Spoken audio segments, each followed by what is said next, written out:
The possibility of going beyond what one has studied calmly makes you know a countless number of opportunities that have never been discovered in the space of the size of our armchair. The constant confrontations with the problems of the real world, the search to find the best way to carry out the work,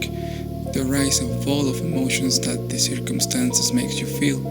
and the constant progress towards the objective are only of ways of knowing how capable we are of carrying out activities, how essential it is to work as a team, and the different situations that can result.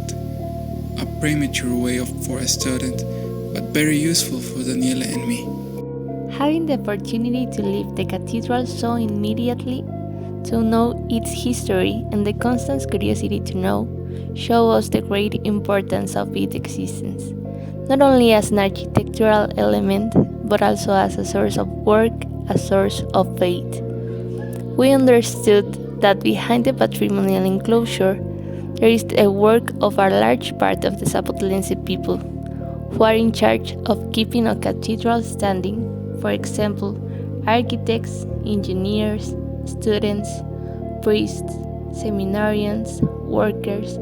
bell ringers, and many more people gives the reason of its existence.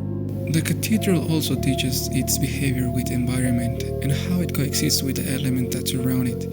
the importance of looking to the past to provide a solution to the present, and thus generate sustainable strategies for the restoration and conservation of a cultural architectural heritage, because although the trade it belongs to only a few, the value of a heritage goes beyond what personal interests manifest.